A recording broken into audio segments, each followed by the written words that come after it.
reunião do nosso. Vamos dar início, então, à primeira reunião do nosso grupo de estudos em Direito Sanitário Aplicado, do Instituto de Direito Sanitário Aplicado, o IDISA. O IDISA é uma organização que trabalha na construção, na efetivação do Sistema Único de Saúde, do direito constitucional à saúde, direito social e fundamental à saúde, já fazendo 30 anos esse ano. Nós estamos com uma série de comemorações, nós vamos falar isso com vocês ao longo do semestre. Mas já adiantando, né, nós vamos ter um Congresso Brasileiro de Direito Sanitário e Economia da Saúde agora em outubro, em Campinas, lá na Unicamp. De antemão, nós já convidamos todos vocês para participarem. A programação está muito boa. Nós vamos encaminhar lá para o grupo de vocês. O site já está pronto do evento, com a programação.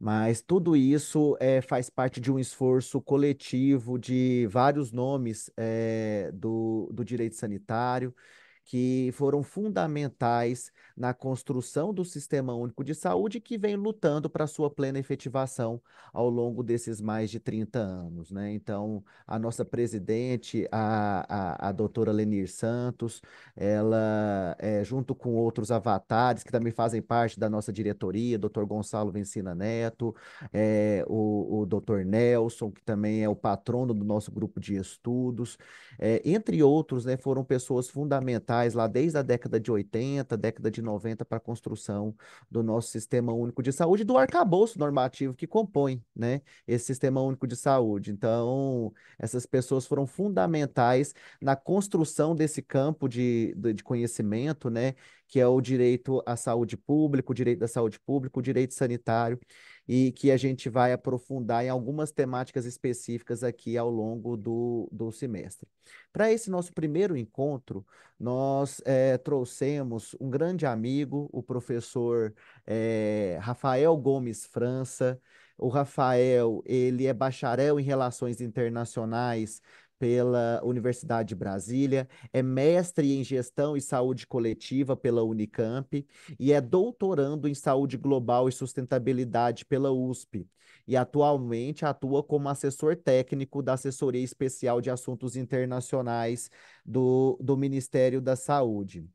Eu sou suspeito para falar do Rafael, porque é um grande amigo que eu tenho. Trabalhamos juntos na assessoria internacional durante aí bons anos. O Rafael, ele já passou por outras instituições, sempre trabalhando na área internacional, sempre trabalhando com saúde global. E hoje ele vai vir falar para a gente sobre esse campo do conhecimento que é bem interessante, onde eu fiz o meu doutorado, também fiz o meu mestrado em Saúde Global e Diplomacia da Saúde na Fiocruz e fiz o meu doutorado onde o Rafael está estudando agora em Saúde Global e Sustentabilidade lá na Universidade de São Paulo, com a professora Deise Ventura, professor Fernando Ait, entre outros. Então, de antemão, muito obrigado, Rafael, pela disponibilidade. Muito obrigado pelo carinho e espero que nós tenhamos aí uma excelente noite de debate. E qualquer dúvida eu fico aqui à disposição, mas você já está com a palavra para iniciar a sua explanação. Muito obrigado. Bom, boa noite a todos. Eu queria agradecer o Jordão e ao Diesel pelo convite. Para mim vai ser um prazer. Espero que a gente ainda possa se encontrar outras vezes. Eu também queria dizer que aqui do lado, eu tô ainda no trabalho, aqui do lado está tendo uma manifestação hoje. Se for alguma música, vocês sabem que não sou eu, mas é aqui na Esplanada.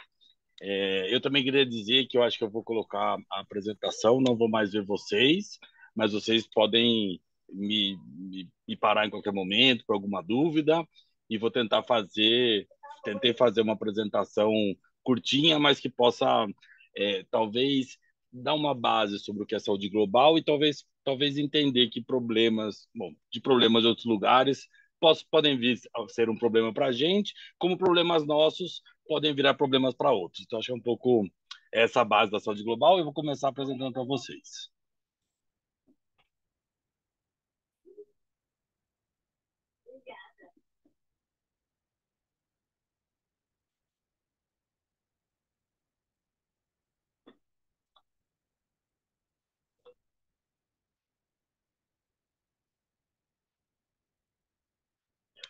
Jordão, apareceu certinho dessa vez? Não, tá na tela sem ser modo apresentação.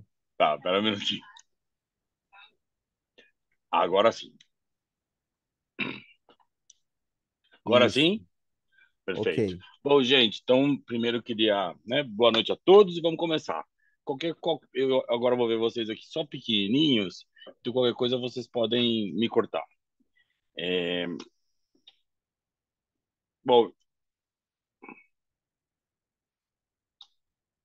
Bom, a evolução da saúde global, né? Eu acho que o que fica um pouco, ou pelo menos o que os, né, como a gente divide, é que talvez como a saúde se dividiu, a preocupação com a saúde, de que maneira a gente pode dividir. Então, primeiro, medicina tropical, em um momento que a preocupação, dos países era, na verdade, de que as pessoas que iam até abaixo da linha do Equador, naquele momento em que a gente tinha metrópoles e colônias, era que, na verdade, as doenças dos países, que eram a maioria colônias, levassem para as metrópoles as suas doenças. Então, na verdade, existia um estudo das doenças que chamavam doenças tropicais, para que eles pudessem, primeiro, levar vacina e para que os trabalhadores, né, dessas colônias trabalhassem e né, que não perdesse a força de trabalho, como também que essas doenças das colônias não chegassem nas metrópoles. E por isso a gente chama de medicina tropical, ou o interesse por essas doenças tropicais, né? Depois a gente teve um momento chamado de saúde internacional, algo do gênero, que na verdade era porque nos navios que saíam com matéria-prima ou com coisas exploradas, né, das colônias, acabavam que muitas vezes as pessoas que estavam no navio, nos navios que chegavam na metrópole, chegavam lá com doenças e, na verdade, essas doenças acabavam afetando muitos, né? E tinha também chamada quarentena, né? E nos portos, da Europa, muitas vezes os navios ficavam por 40 dias para ver se não havia nenhum problema, até que as pessoas pudessem entrar na Europa. Só que com isso, na verdade, se perdia muita coisa, então começou a ter preocupação. Essas preocupações, seja na medicina tropical, seja na saúde internacional, na verdade a preocupação era quase sempre capitalismo. Na verdade era, eu não posso perder meus produtos que estão ali e eu não posso, na verdade, perder gente que são meus braços firmes lá. Na verdade, nunca foi a saúde teve como ponto salvar o outro ser humano, né? Na verdade, era como eu vou ter menos, quando eu vou ter menos perda. Até que saiu a saúde global, começa a perceber, a ideia de saúde global é a ideia de que o problema de um lugar pode afetar e virar um problema de todos. Eu acho que a grande diferença, primeiro, era levar a doença de um lugar para o outro, e agora, nessa terceira vertente, seria o problema de um lugar pode vir a ser o problema de todos, e por isso a preocupação. Então, qual a justificativa para essa mudança, né, de pensar a saúde como a saúde global? Então, a abertura das fronteiras ao comércio, aos fluxos, né, aumento os fluxos de comércio, de capital, há uma crescente incorporação tecnológica, ampliação dos meios de comunicação, tudo que eu falo aqui, eu escuto lá muito rapidamente, a introdução de novas tecnologias digitais, internet, redes sociais, né? Essa ideia de que eu faço aqui, automaticamente em todo mundo a gente sabe, as mudanças climáticas e transformações ambientais globais, né? Ou seja, o mundo ficando mais quente, vou ter mais enchentes, mais secas, e com isso eu vou ter vários movimentos, sejam de pessoas de um lugar por outro, em busca de melhor, ou seja, eu vou ter muitas mudanças. A crescente migração de populações em busca de melhores condições de vida e de trabalho, ou por perseguições políticas ou desastres naturais, e a rápida propagação de doenças infecciosas. Aqui eu tenho eu acho interessante, na verdade, que mostram as 15 mudanças na verdade, fazem com que a gente pense globalmente muitos temas, né? Seja busca pela água limpa, desenvolvimento sustentável e mudança climática, democratização, a diferença entre ricos e pobres. Eu sempre tenho muitos ricos e muitos pobres, poucos ricos e muitos pobres. Isso vai gerar, né, várias distorções, capacidade de decidir, o status da mulher, né? Ou seja, em muitos lugares que a mulher ainda passa por alguns problemas, até aqui no Brasil, né? Não só em outros lugares, paz e conflito, energia, enfim, esses são temas que de alguma maneira vão colocar aí, vão deixar nosso caldeirão mais cheio e mais quente, com muitos problemas que vão colaborar para que a gente tenha problemas que sejam de saúde global. A riqueza global, acho que todos devem saber, né, que a gente tem, na verdade, poucas pessoas com muito dinheiro e muita gente com pouco dinheiro, né, ou seja, com poucos recursos. Isso não é um problema exclusivo do Brasil, mas é um problema de muitos lugares, e com isso eu vou ter, e esse é outro tema que vai colaborar para que eu tenha problemas de saúde global. E aqui eu coloquei eu gosto dessas fotografias, que eu acho que elas dão um pouco uma noção, né? Então, essa universalização das transações comerciais, hoje em dia, diferente de outros, eu vou ter milhões de rotas marítimas e eu vou ter, na verdade, esses containers que vão de um lugar para o outro e que, na verdade, a gente vai ter muito mais rotas marítimas do que a gente tinha antes. Reconfiguração das fronteiras geopolíticas, eu vou ter, na verdade, outras, e a gente está vendo agora, né, muitas vezes, é, eu vou ter agora outros, passado um momento em que só tinha Estados Unidos, a gente está vendo agora outras potências, e com isso outras reconfigurações. Eu vou ter mais interações entre a vida selvagem, os animais domésticos e os seres humanos, ou seja, cada vez que a gente vai chegando, né, próximo da vida selvagem de maneira que a gente não chegava, a gente está cada vez mais propenso a ter acesso, a ter contato com vírus ou com patógenos que a gente não tinha contato antes, e muitas vezes, como foi da Covid, ou como parece ter sido da Covid, pode causar problemas e que a gente não sabe ainda o tamanho. Aumento na circulação internacional e nacional de pessoas, ou seja, quando eu tenho um aumento muito grande, sem monitoramento, ou de uma maneira que eu não consiga monitorar de tanto que haja circulação internacional e nacional das pessoas, isso pode gerar um problema. Olha o tamanho, olhem essa imagem de rotas aéreas, a quantidade de. Se a gente pensar de alguns anos, ou seja, anos passados, que eu tinha, sei lá, mesmo aqui no Brasil, né? Eu acho que a gente tinha, entre algumas capitais, hoje em dia a gente tem muitas rotas aéreas. A mesma coisa são as rotas marítimas. Olhem a quantidade de rotas e de navios que estão aí levando, né, mercadorias de um lugar para o outro, né, nessa nossa com o nosso consumismo, né, de novas roupas e novas tecnologias de um lugar para o outro, e nisso tudo, né, ou seja, colabora para que a gente tenha uma troca grande, né, com o mundo inteiro.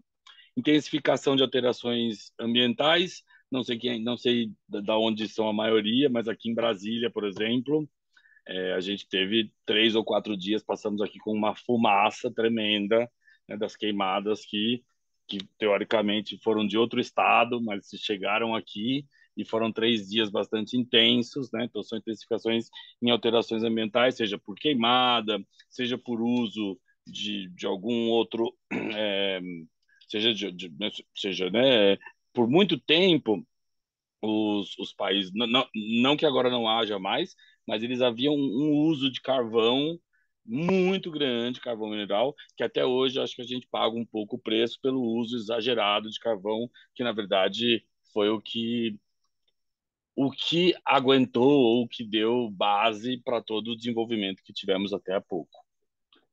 O crescimento desordenado dos grandes centros urbanos, né? Ou seja, eu acho que quando a gente vai crescendo desordenadamente, a gente vai tendo menos maneira a gente vai ter mais desenvolvimento ou mais troca de doenças, todo mundo morando apertado, sem saneamento, e isso tudo é prejudicial.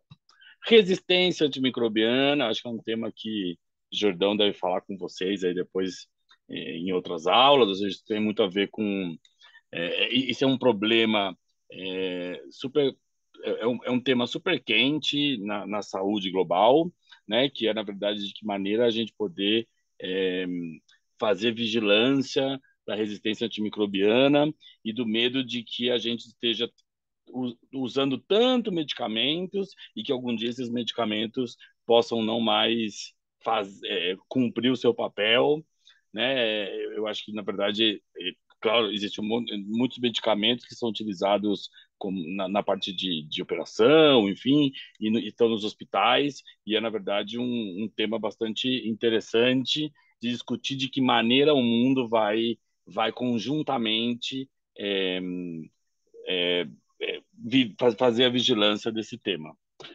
E a diversidade e sinergia de causas e surtos, epidemias, da ocorrência simultânea de várias emergências. Então, ao mesmo tempo que a gente tem problemas em hospital, que está cheio de leitos, como a gente teve da Covid, mesmo no momento da Covid, a gente tem enchentes em outros lugares acontecendo, e a gente tem uma epidemia de pessoas obesas, que estão, na verdade, tirando essas pessoas ou morrendo muito mais cedo, e a gente vai ter, com isso, enfim, várias epidemias ou várias que estão de maneira sinérgica acontecendo ao mesmo tempo. Bom, o enfoque, né, da saúde global é trabalhar, né, enfim, pensando em determinantes sociais e ambientais da saúde.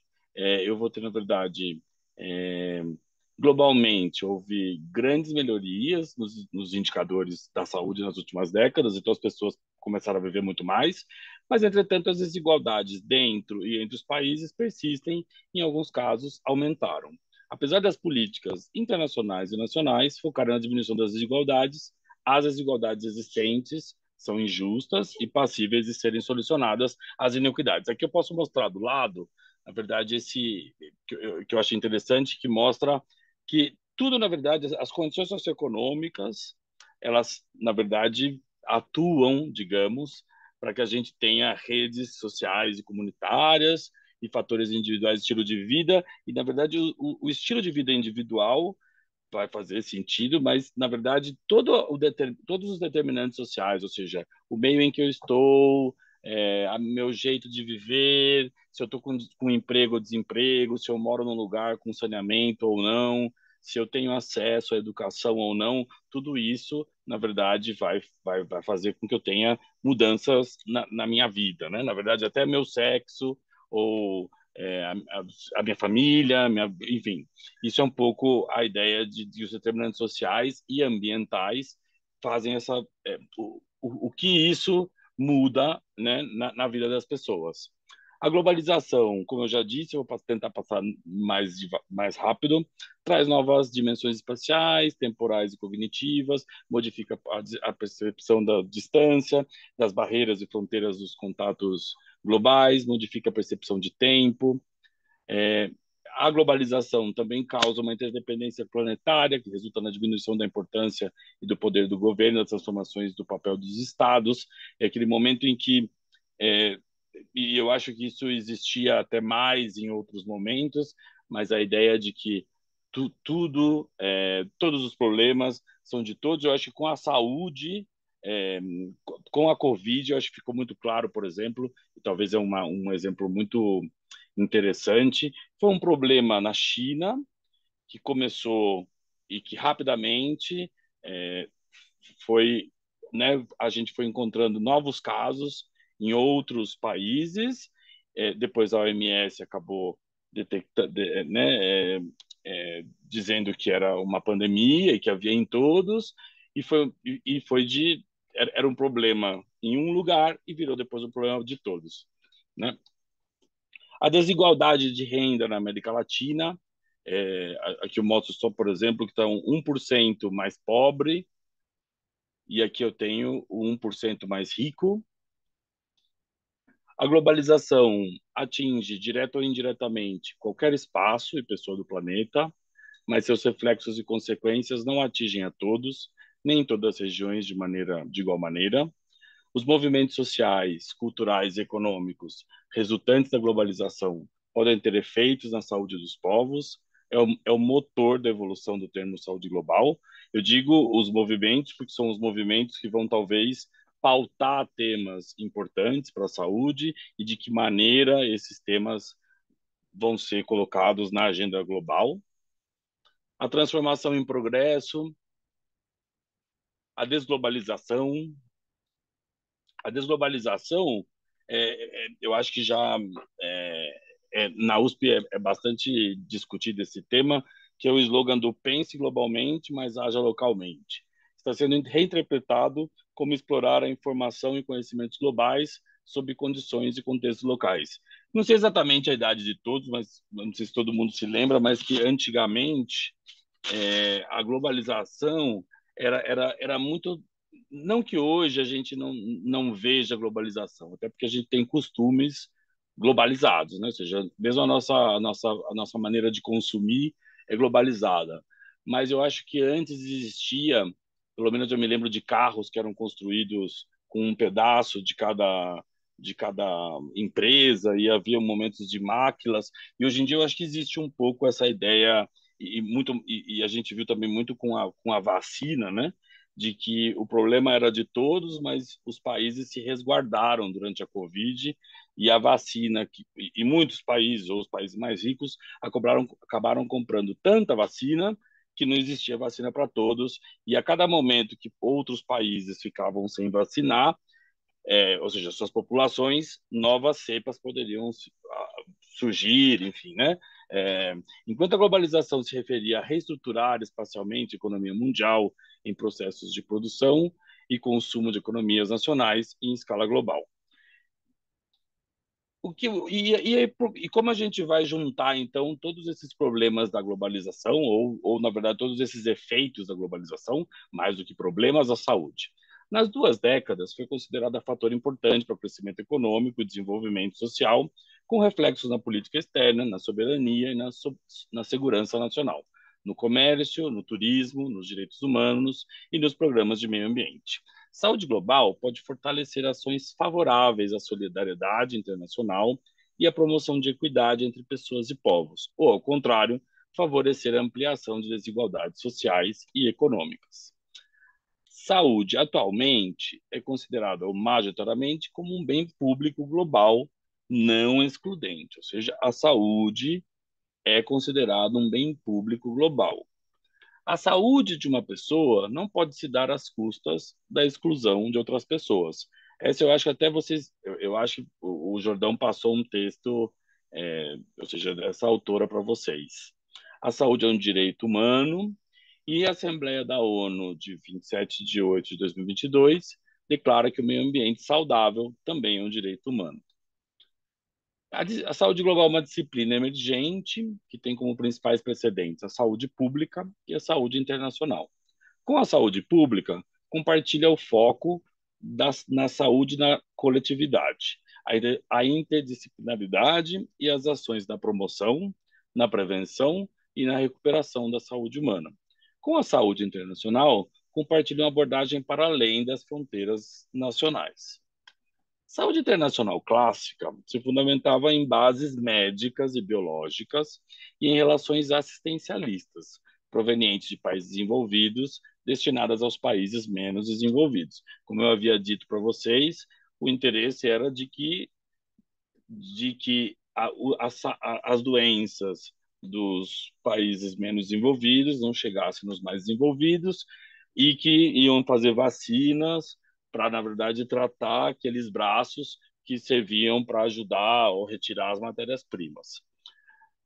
O movimento ambientalista também teve um importante papel da divulgação do termo saúde global, relacionada aos efeitos das mudanças ambientais globais sobre a saúde humana. 2 vertentes dominantes da saúde global. Uma compreende a saúde como valor em si, levando a orientações de natureza solidária, altruísta, fundando-se em princípios éticos de justiça social, equidade e solidariedade. Saúde global prioriza a melhoria da saúde e a busca da equidade para todos os povos do mundo. Outra utiliza a saúde global como ferramenta para viabilizar interesses próprios de países, mas preocupados com sua segurança sanitária em aspectos fronteiriços, militares, econômicos, comerciais. Eu, para ser sincero, acredito mais no segundo enfoque, ou seja, eu acho que não existe no mundo só gente boazinha que vai pensar de maneira solidária, altruísta, e vamos dividir e vamos viver num mundo solidário, né? Então, ou seja, a saúde global prioriza a melhoria da saúde, busca equidade para todos os povos do mundo. Não, eu não acho que essa vertente é uma vertente muito poliana, assim, né? Porque na verdade eu acho que com certeza a ideia é eu tenho interesses, mas eu tenho interesses e eu quero que esses interesses meus vão para frente. Mas eu também estou preocupado com a segurança sanitária e se um país fizer algo que possa atrapalhar o meu e pode vir a ser um problema. Então, na verdade, eu acho que é mais a ideia da saúde global em eu pensar que eu vou dividir, o problema é democrático e eu vou dividir, ou seja, né, de que maneira tratá-lo com os outros. Saúde global, interdependência global de problemas, de determinantes, de soluções para a saúde. As soluções para muitos problemas de saúde não podem ser assumidas exclusivamente por ações nacionais. Demanda ampliação do diálogo entre o setor saúde e as relações internacionais. Acho que com a pandemia a gente viu muitíssimo. Aliás, a gente pode ver até assim no começo havia solidariedade, depois houve momentos em que a pandemia estava mais difícil, com muito mais casos, e os países muito pressionados em que não eram tão solidários. Depois de um momento, quando saiu a vacina, havia um momento de não solidariedade, onde os países compraram vacina, vacina, vacina, vacina, pensando nas suas populações, e depois acabaram doando. Né? Então, a gente teve vários momentos, mas acho que nunca, nunca como antes, né? Acho que durante a pandemia se mostrou um nacionalismo bastante mais importante do que em outros tempos. A solidariedade se perdeu um pouco a solidariedade no começo, porque se tratava de uma doença que ninguém sabia direito como tratava e ninguém sabia muito bem quanto durariam seus estoques ou suas, enfim. Demanda ampliação do diálogo, né? Caráter multiprofissional e interdisciplinar, utilizando saberes da ciência biológica, humanas e sociais. Então, o que é um problema de saúde global? Que eu acho que, na verdade, é o que dessa aula tem que ficar, talvez. Não só a diferença entre saúde internacional e saúde global, mas o que afeta a nossa saúde local, ou mesmo ao SUS, o que poderia pressionar, ou qual o cuidado que o Brasil tem, ou por que será que os países pensam na saúde global. Os problemas de saúde global é quando afeta pessoas em muitas regiões, não necessariamente em todo mundo. Então, na verdade, alguém deve ter visto que agora há pouco a OMS também disse que havia um problema, ou seja, né, disse que a Mpox, que a gente já teve em 2022, era um tema de interesse internacional. Um tema de interesse internacional é porque já tem Mpox em todo mundo? Não. Mas porque a Mpox, que agora foi encontrada na África, estava muito diferente da Mpox que havia antes. Então, estava causando mais mortes de uma maneira muito estranha ou muito diferente. Ou seja, o vírus Mpox encontrado agora, ou a variação, estava causando mais mortes. Então, qual era o medo, né? Ou seja, por que é um vírus de interesses? Por que na verdade é uma doença, né, de interesse? Porque se esse vírus escapar da África e for para outros países, a gente já viu que quando aconteceu antes, rapidamente foi para todo mundo, mas era um vírus que não matava, não era e tem vacina, embora haja pouca no mundo. Mas por que lançaram um problema? Ué, porque mesmo que tivesse lá na África, se for para outros países, isso pode ser um problema para todos os sistemas de saúde. Né? Então, quando afeta pessoas em poucas regiões, mas tem potencialidade, probabilidade de afetar pessoas em muitas regiões. Ou seja, se sair da África e passar para outros continentes, com tudo isso que eu falei de ter né, muitas rotas marítimas, muitas rotas de avião, muitas vezes a pessoa vai com o vírus incubado, ou seja, né, no voo mesmo, ou seja, pode ser complicado. Quando não pode ser solucionado somente por uma região, esse é outro ponto, eu acho, né? Como a gente deve saber, alguns países da África têm problemas, né? Então, por que será? Qual que é o interesse, né, dos países, pensando, né, no interesse como saúde global? Qual é o interesse, primeiro, de apoiar esses países, não porque são bonzinhos, né? é porque se sair de lá, pode causar problemas para o mundo todo.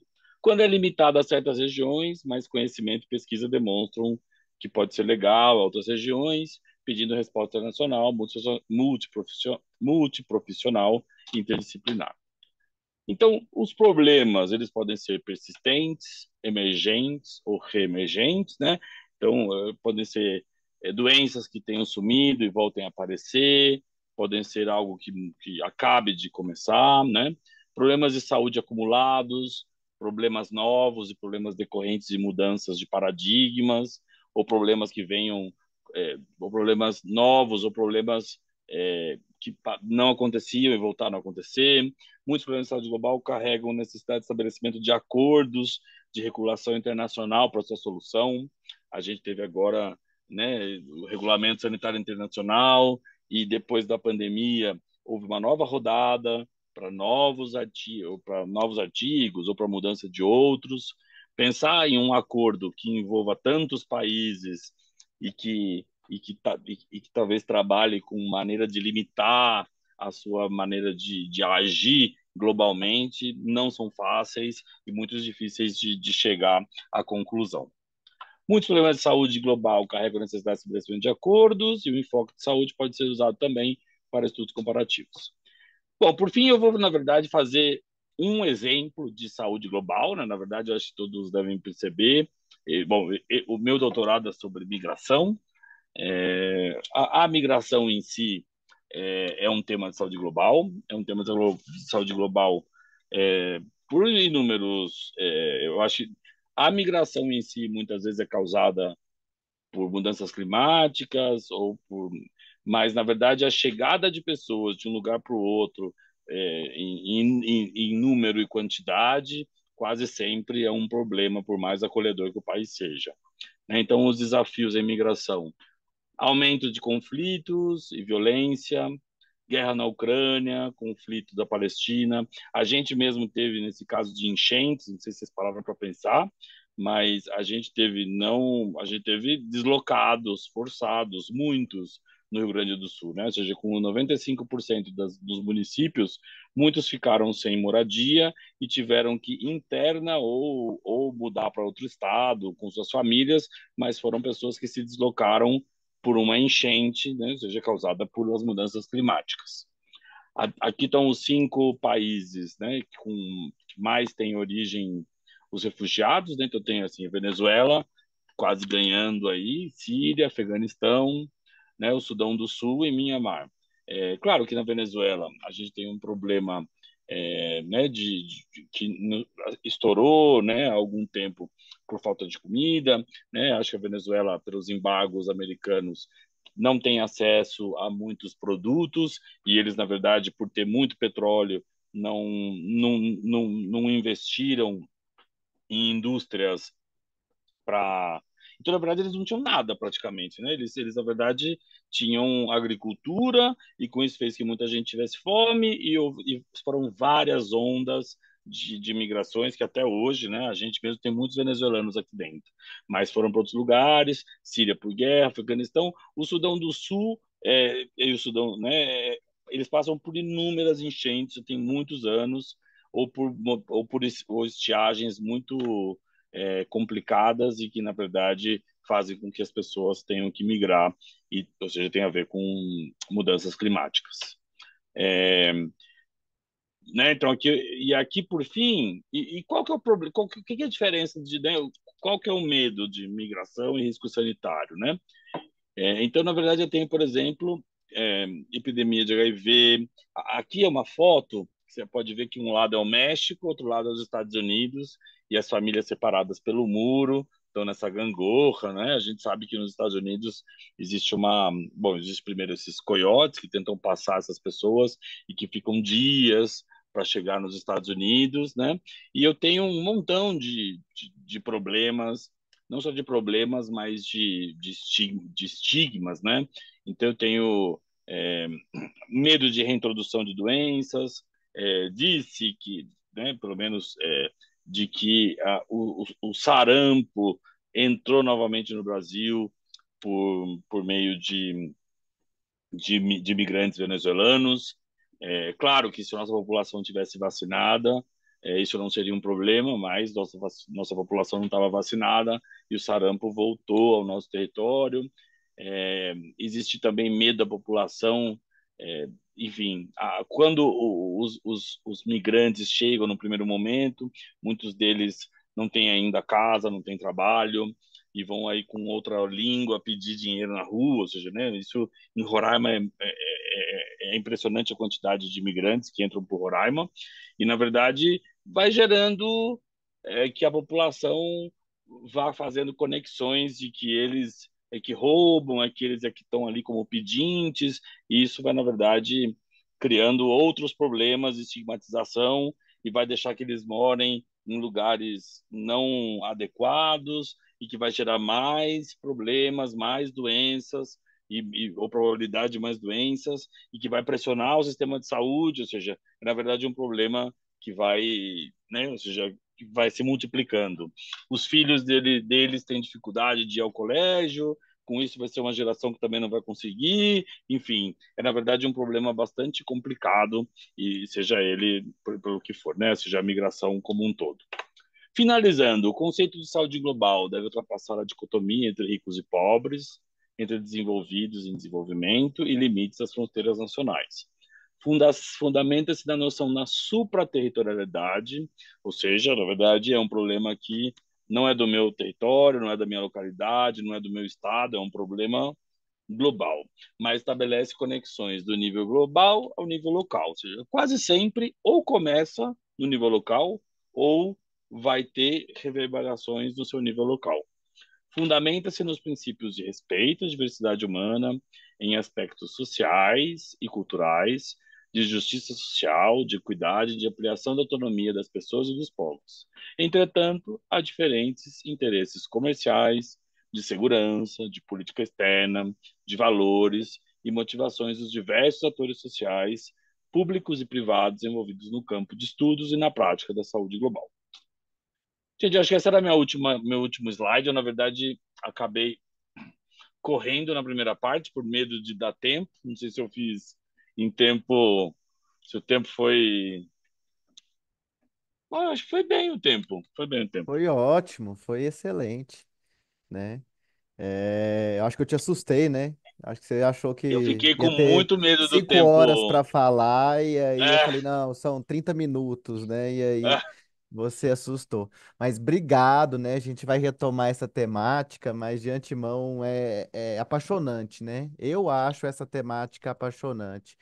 E aí você percebe, a partir dessa breve explanação sua, né, a quantidade de temas que podem ser objeto de pesquisa, né, seja em dissertações de mestrado, seja em teses de doutorado, e que envolvem a saúde global, né, é um campo que está em expansão, né, convido todos a conhecerem o programa, né, que o professor Rafael faz parte, que ele é doutorando, né, lá de saúde global e Sustentabilidade da Universidade de São Paulo, que é dirigido com excelência pela professora Deise Ventura e que permite a gente pesquisar, porque a grande maioria dos colegas aqui, eu acredito, sejam do campo do direito, né, que permite utilizar a temática, né, as ciências jurídicas relacionadas com esses desafios da saúde global e da sustentabilidade. Mas para iniciar aqui o debate, inicialmente deixa eu me apresentar, né? Eu sou o Jordão Horácio, sou advogado, sou professor. Sou coordenador do grupo de estudos junto com a professora Tarsila, que está aqui também, Tarsila Amaral, que é advogada, e com o professor Tiago Campos, que está em Brasília hoje e não conseguiu participar aqui conosco, mas também é coordenador e participa aqui das atividades.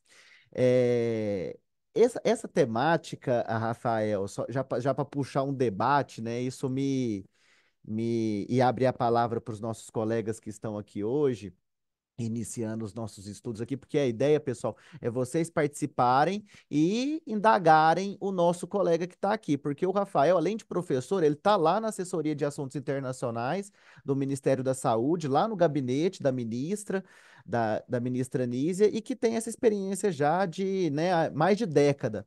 em relação à saúde global e que pode contar um pouco mais dessa atuação profissional dele. Mas para além disso, né, já para puxar um debate, o que eu acho mais interessante, né, e isso está na sua fala, do início ao fim, primeiro, né, eu acho que a gente tem que perceber o turning point, né, a virada que foi o estudo da saúde global a partir da pandemia da Covid-19, porque não foi algo trivial. Né? Não foi algo comum, não foi algo que se vê todos os dias. Foi o maior problema de saúde pública dos últimos 100 anos. Né? E aí tem um livro muito legal que eu. Ah, tá até aqui, ó. Que eu até recomendo para todos, que é A Bailarina da Morte, que é um livro da Lilia Schwartz e da Heloísa Starling, que fala da gripe espanhola no Brasil, mas que dá para fazer inúmeros paralelos com a da Covid-19. Basicamente, o que elas trazem é o seguinte: as desigualdades já estavam lá. Né? O que a pandemia trouxe foi trazê-las à luz, né? Para que todos pudessem ver com clareza meridiana. E foi isso que aconteceu com a Covid-19, né? E eu sempre dou o exemplo da vacinação, porque a ciência muda, né, radicalmente. Aquilo foi fantástico, né? Porque você tem uma vacina que entre o isolamento da molécula e o início da vacinação em massa da população mundial foi 1 ano, não tem precedentes na história da humanidade, sendo que o tempo médio, né, para poder pesquisar e sintetizar uma vacina, o tempo médio é de 20 anos. E a comunidade científica internacional trabalha para reduzir esse período para 6 meses. E a gente vai conseguir, se Deus quiser, para as próximas pandemias, né? Ensaios clínicos multicêntricos, o recovery, o solidarity, né? A ciência ela muda. Mas ao mesmo tempo, né, enquanto países como Estados Unidos e Israel já estavam vacinando 2 vezes a própria população, países da África não conseguiram vacinar nem os profissionais na área da saúde. E aí a gente percebe que o que mata não é o vírus, o que mata é a desigualdade. Esse é o tema de estudo na saúde global, independentemente da temática. Né? E tem uma fala que é atribuída, não sei se é ao Martin Luther King, que ele diz o seguinte, né, que uma injustiça em qualquer lugar do mundo é ameaça à justiça em qualquer outro lugar. Eu posso fazer uma analogia em relação à ideia de saúde, né?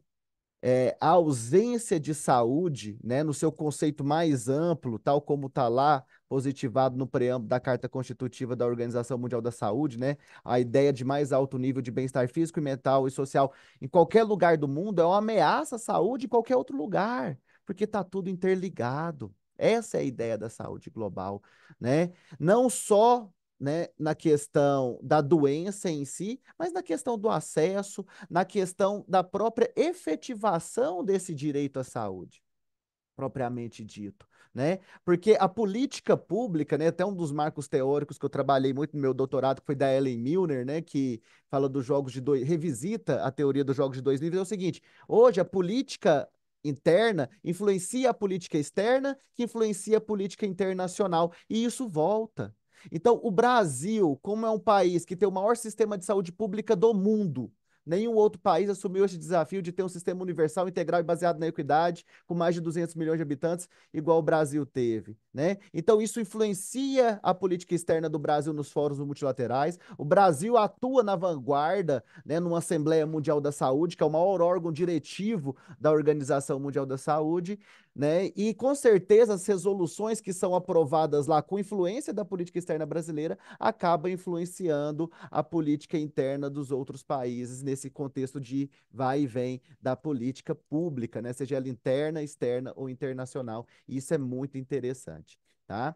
E aí, a saúde global apresenta esses diversos desafios, né? Seja na migração, seja na resistência microbiana, seja na questão ambiental, né? E nos determinantes sociais como um todo, né? Porque saúde não é só ausência de doença, saúde é muito mais do que isso, né? Então, eu preciso falar desses determinantes sociais, especialmente quando eu estou tratando dessas temáticas de saúde global. E aí, para puxar de novo agora, né, efetivamente o debate, você disse a questão dos venezuelanos, né, da migração, né? Muitos alunos me indagam sempre, Rafael, sobre essa questão. Ah, mas os venezuelanos começaram lá alguns anos atrás, até foi um pouco antes da pandemia, né? Começaram a entrar lá pela fronteira de Pacaraima, lá em Roraima. Acho que inclusive você teve lá, né, na Operação Acolhida. E muitos alunos me questionam, mas professor, como assim o Brasil vai tratar de venezuelanos, sendo que não consegue nem tratar dos brasileiros? Isso é um absurdo, né? Isso é um absurdo, oferecer tratamento a estrangeiro, sendo que muitas vezes falta tratamento aos nacionais. E aí, geralmente, eu devolvo a pergunta, né? Quem garante que os venezuelanos de amanhã não seremos nós? Passando pela fronteira e pedindo tratamento de saúde em um outro país. Você acha que é essa a ideia de universalidade do nosso sistema? Como você acha que essa ideia de universalidade pode ser aproveitada aí dentro desses desafios da saúde global e da migração? Primeiro que eu acho que nosso país, né, não sei, eu acho que muita gente daqui, na verdade, né, ascendentes, ou seja, eu mesmo, meus avós vieram da Itália e eles vieram da Itália porque não tinham o que comer, né? Ou seja, acho que agora, acho que muitos brasileiros tiveram, né, seus antepassados vieram de outros países. Dentro aqui do Ministério, eu confesso que existe de todo jeito, ou seja, não é um tema muito claro aqui no Ministério. Até porque trabalhar com migrantes, refugiados, você, na verdade, acaba distorcendo ou colocando à prova o já pactuado, né? O já comumente pactuado. A gente sabe que no SUS, quem faz atenção primária, quem dá vacina é município. Enfim, né? A cada ente federado cabe um pedaço, né? Ou seja, para que a gente possa atender de maneira integral, né? Ou seja, para que seja integral, a cada ente cabe um pedaço. O que eu diria, né, sobre essa universalidade é que, uma vez migrante morando aqui no Brasil, também tem essa parte de eles vão pagar impostos, ou seja, teoricamente eles devem ser atendidos. Mas, como a gente sabe que a gente tem muitos municípios, em cada município a gente tem um SUS, na verdade, essa não é uma realidade, não é realidade em todos, né? Ou seja, em todos os municípios. Não é fácil, seja por cultura, né? Ou seja, esse acesso do migrante ao SUS não é como a gente imagina. E também há diferenças de interpretação nos vários ministérios públicos dos vários municípios de se deve se atender ou não ao migrante, né? Então, na verdade, a gente tem aí, ou seja, e existe outros pontos, né? Ou seja, pensando em saúde, pensando que esses migrantes podem vir com algo novo que venha reintroduzir, também é interessante que a gente possa cuidar dessas pessoas para proteger a nossa população, além de tudo, né? Então tem, na verdade, vários aspectos a pensar nesse momento dos migrantes. Nesse momento, atualmente, não sei se vocês viram essa semana, que na verdade fizeram uma nova lei, né, pensando nos inadmitidos. Alguém viu? Foi justo nessa semana. Há mais ou menos 10 dias, o que acontece quando chegam em Guarulhos, né? E Guarulhos é um ótimo elemento para pensar um pouco assim, né? Para pensar um pouco esse tema. Guarulhos, teoricamente, né, fica no município de Guarulhos, né, perto de São Paulo, mas é um aeroporto federal, né? Ou seja, Guarulhos é a maior entrada, né? Ou seja, que se dá no Brasil de internacional, né? Tal qual Pacaraima, que é o município por onde entram os venezuelanos, Guarulhos é o lugar onde se entra mais gente pelo Brasil. O município de Guarulhos não tem culpa de que ali esteja o aeroporto de Guarulhos, mas qualquer problema de saúde que se dê, como o governo federal pensa, está em Guarulhos. Quem tem que resolver é Guarulhos. É o SAMU de Guarulhos, ou seja, do município de Guarulhos. Ou seja, existe uma grande briga em como resolver esse problema. Bom, por fim, as pessoas chegam, quem não tem visto fica num lugar internacional, ou seja, num breu chamado inadmitidos, né? Então eles ficam ali até que a Polícia Federal reencaminhe ou devolva essa pessoa para outro lugar. Constataram que o Brasil estaria na rota do tráfico de pessoas e que muitos estejam chegando por aqui para ir para outros lugares. Como uma pessoa morreu nesse lugar admitido, e aí vira um problema internacional, porque ele não estava, na verdade, dentro do Brasil, estava em território brasileiro, mas inadmitido, o Ministério da Justiça, então, agora fez ou seja, com medo de que acontecesse outras coisas, né, ou outras mortes. Então, na verdade, agora fez uma lei para tentar que não houvesse mais esses inadmitidos, mas sem pensar no que isso poderia gerar. Então, agora, na verdade, está toda a sociedade civil, ou pelo menos as pessoas que cuidam dos refugiados e dos migrantes, brigando com o Ministério da Justiça, dizendo que, na verdade, a gente vai passar a ser um país não acolhedor com essa nova lei, né? Então, na verdade, é a lei, assim, essa mudança é a mudança da semana, na verdade. Foi na terça-feira que houve essa mudança. Mas realmente, tipo assim, trabalhar com os migrantes, principalmente garantir o acesso à saúde, que é o né, e ainda sabendo que existe diferenças entre migrantes e refugiados, né? Os refugiados do Brasil, o Estado brasileiro está tomando conta deles, protegendo, né? Que é quem, sei lá, saiu por, sei lá, estava perseguido em outros lugares, mas é muito complicado a gente conseguir garantir o acesso de imigrantes e refugiados ao SUS especificamente. Obrigado pelas considerações. Eu queria agora abrir para os colegas aí, para Raquel, para Dacilene, minha amiga, para o Igor, meu amigo, para Tarsila. Não sei se a Tarsila tem algum Eu, comentário. eu queria fazer um comentário. Eu queria fazer um comentário e já um convite, porque na nossa programação aqui dos Encontros do GEADS, que vai até novembro, em outubro, o nosso encontro tema é saúde do migrante e do imigrante.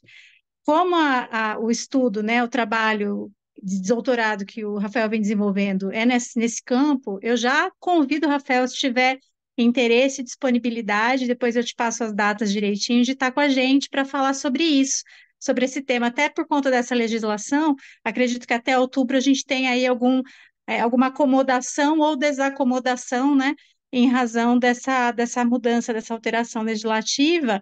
E aí, se você tiver interesse, Rafael, de estar com a gente nesse encontro para falar sobre saúde do imigrante, a gente ainda não Não, tem um gente, convidado, né? A gente não pode tem um contar convidado comigo. definido, então eu achei que caiu assim como uma luva. Eu gostei muito do Jordão ter iniciado essa fala por esse tema, que é um tema que me mobiliza bastante. Eu queria aproveitar o gancho e falar um pouco, te questionar, né? Você que está estudando isso, tá? O Jordão também. A gente, quando fala em saúde global, a gente pensa muito nas pandemias, né, nessas doenças que viajam de continente a continente, que mobilizam, né, as agências de saúde, enfim, os governos para evitar que os danos sejam sejam como a gente viu acontecer com a Covid, né? Mas eu fico pensando que acho que a gente tem uma situação que eu acho que a gente importa muita cultura nociva para a saúde e para o meio ambiente de grandes potências mundiais, né? Então, acho que com a Revolução Industrial e com tudo que, por exemplo, os Estados Unidos, né, alguns países da Europa, acabam exportando para outros países, né, nessa coisa da globalização e do comércio e tudo, a gente acabou absorvendo muita coisa ruim e fez muito, acabou se distanciando muito de bons hábitos, né? Que as culturas nativas e com a possibilidade da gente trabalhar o que a gente tem de riqueza e de alimentação saudável, por exemplo, no nosso território. Né? Então, a gente importou muita coisa, por exemplo, no campo da alimentação, no campo dos defensivos agrícolas, na maneira de fazer agricultura, na maneira de viver a vida da gente, os nossos hábitos de outros países. A saúde global pensa nessas coisas também, né? De que maneira a gente resgata coisas boas que são do nosso território e dialoga com essas outras culturas. Na Tarsila, com certeza, assim, por exemplo, a epidemia de obesidade tem tudo a ver com os novos costumes ou costumes ou seja, que, né, globalmente, talvez, antes todo mundo, né, ou seja, até a mudança do estilo de vida faz com que a gente coma mais besteira, né? Então, por exemplo, antes a gente trabalhava menos e, enfim, agora todo mundo trabalha mais, todo mundo trabalha, então a gente chega em casa e esquenta qualquer coisa comprada no micro-ondas, ou seja, todos os nossos costumes e, na verdade, tudo que foi deixando a gente mais tempo fora de casa e que a gente faz tudo rápido, isso colabora para que a gente engorde mais e com isso pressione o sistema de saúde e com isso a gente vai ter uma geração de pessoas que vão ter mais, mais sobrepeso e outros problemas derivados, ou seja, a gente com as vacinas também estamos tendo uma diferença de saindo das doenças, né, imunopreveníveis, e agora, na verdade, a gente tem muito mais doenças crônicas não transmissíveis, ou seja, justamente doenças atreladas ao sobrepeso, a não fazer exercício, ao comer mal, e com certeza existe ou seja, os países conjuntamente estão pensando em soluções, né? Ou seja, não sei se vocês já viram aqueles uns quadradinhos ou uns que aparece, cuidado, você está comendo muita coisa gordurosa, ou seja, isso tudo são atividades entre países, né, de tentar que outros países consigam ter mesmos resultados a partir de resultados positivos de outros lugares, né? Então, o que cabe também à saúde global? É, na verdade, que o país com bom resultado fale para o outro, olha, eu estou conseguindo ter resultado com isso, o que você tenta fazer aí? Ou então eu falo, eu também quero fazer. Como que você fez para chegar nesse número que você chegou, né? E é por isso que tanto na OMS como em outros ambientes se colocam metas, né? E a gente tenta chegar a essas metas implementando, e esses organismos internacionais acabam ajudando os países por meio de monitoramento, né? Tentar que todo mundo consiga chegar às novas metas e tentar resultados positivos globalmente. E é interessante como tudo isso está interligado, né? Porque quando você pensa na ideia de interdependência complexa, né, que é uma teoria que a gente fala muito em relações internacionais, as melhores práticas devem ser buscadas onde quer que elas estejam. Mas a gente deve observar nossas idiosincrasias, nossas vicissitudes, nossa realidade histórica e local para tentar implementar essas medidas, né? E é bem interessante como uma coisa está ligada à outra, né? Então você tem toda hoje uma indústria de ultraprocessados, as pessoas se alimentam mal, estão engordando, e aí vem a Novo Nordisk com esse milagre aí do Ozempic, né? E aí, eu sou advogado, então trabalho com direito da saúde. Rafael, não vou falar todo dia, mas toda semana, né? Tem gente me perguntando, vai lá no escritório, doutor, o meu plano é obrigado a fornecer o Ozempic, o SUS é obrigado a fornecer o Ozempic, tá todo mundo tomando Ozempic, né? E aí você vai numa farmácia lá no interior do Amazonas, tá faltando insulina de ação rápida, mas tem Ozempic, né? Então, é algo para para gente pensar, né? Dessa sociedade profundamente medicalizada, né? Esse fenômeno aí no qual você tem inibidores seletivos de recaptação de serotonina de última geração, medicamentos para disfunção erétil de última geração, e tem criança morrendo de leishmaniose aqui no Brasil ainda. Isso é um efeito, né, dessa globalização predatória, né? Porque pobre não dá lucro, né? Não gera pesquisa, não gera investimento e acaba que o Estado não consegue amparar também. Porque por mais que a gente faça esforço, a gente fale muito de complexo industrial e econômico da saúde, né? É claro, estamos investindo, a gente quer fazer essa revolução científica 4.0, mas para isso para 30, 40, 50, 60 anos para superar esse hiato tecnológico. E hoje um terço do orçamento está na mão do parlamento. Eu quero saber se o deputado vai investir os 500 milhões que ele tem em pesquisa e desenvolvimento, que não vai trazer lucro nenhum para ele na próxima eleição, porque o resultado disso é a longo prazo, ou se vai investir de forma totalmente sem embasamento científico nenhum, né? Que é o que está acontecendo agora. E é um grande desafio que a gente tem que debater também, que é essa questão das emendas parlamentares e que impacta, né? Em todo esse acesso aí junto ao Sistema Único de Saúde, né? É complicado. E outra coisa também, como você disse, né? Que eu penso assim, né? Você vai buscar os melhores indicadores, atenção primária. Não é dinheiro, só dinheiro.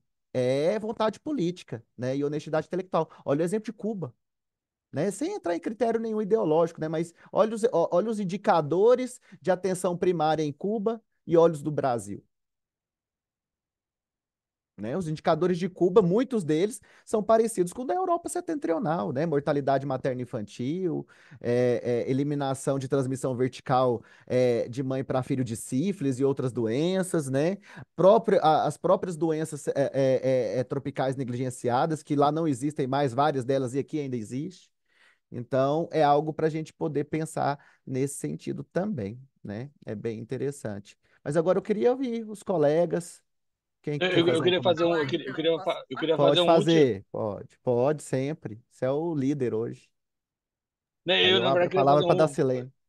eu queria só fazer uma última, ou seja, do que ele acabou de dizer, né? Que na verdade, como que a gente ficava sabendo de algo e a gente ia comprar? Ou seja, sei lá, era a mãe da outra falava para a amiga, ou seja, e hoje em dia com a internet, né? Ou seja, tem uma parte boa que a gente também fica, né, se informar também é interessante, mas também tem fake news, tem um montão de coisa que vem junto com essa nova com esse novo jeito, né, de que acontece aqui. Então, sei lá, o mundo inteiro agora toma Ozempic, porque, sei lá, um cara de Hollywood emagreceu não sei quantos quilos. Depois um vai morrer, daí ninguém mais vai tomar, porque alguém morreu, enfim. Ou seja, a gente tem essa parte positiva e a parte negativa, mas tudo acontece assim, né?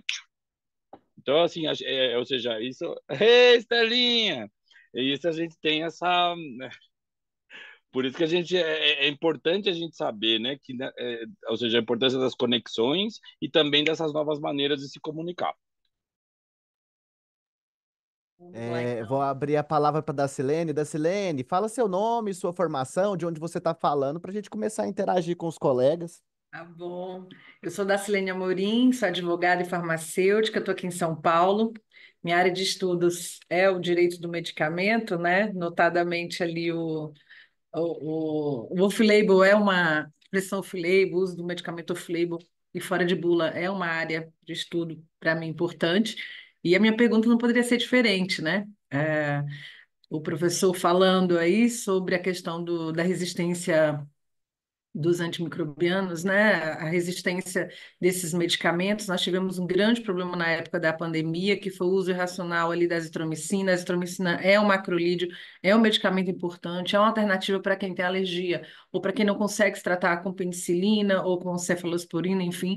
E hoje nós tivemos aqui no Brasil um uso indiscriminado e hoje a azitromicina, que era um medicamento excelente para tratar determinadas patologias, acabou sendo um medicamento considerado anti-inflamatório para o leigo, né? Então, o que falta muito aqui para a gente é esse letramento de saúde. O Brasil aderiu à campanha da Organização Mundial da Saúde, se comprometendo a promover o uso racional do medicamento, né? E é onde eu quero chegar. Falando de uso racional de medicamento, o querido Horácio falou aí também sobre o Ozempic. Fala-se muito hoje sobre uma epidemia farmacológica, né, que é o uso indiscriminado do Ozempic. Eu não acredito que toda essa população que use realmente precisa do Ozempic conforme bula, e a gente vem aí utilizando o produto de uma forma exacerbada, com impactos que a gente ainda não sabe no nosso sistema de saúde, que nós vamos ter reação adversa, nós vamos ter outros problemas, danos, né? Fala-se que 5% de todas as internações nos Estados Unidos é decorrente de medicamentos, né? Danos causados por medicamento. Aqui no Brasil a gente não tem esse número, pelo menos até onde eu conheço. A pergunta é: considerando toda essa falta de letramento de saúde que a gente tem, toda essa divulgação de medicamentos como se produtos normais fossem, não sugêneres, nós temos, aliado a isso, um trabalho da indústria farmacêutica em fazer com que a gente aceite que a bula agora tem que ser 100% digital, né? Eu não sei se o professor tem acompanhado isso. E qual que seria, então, o entendimento do professor nesse sentido de que a bula digital ela realmente ela é um caminho que a gente teria que trilhar em algum momento. A bula 100% digital ainda não é não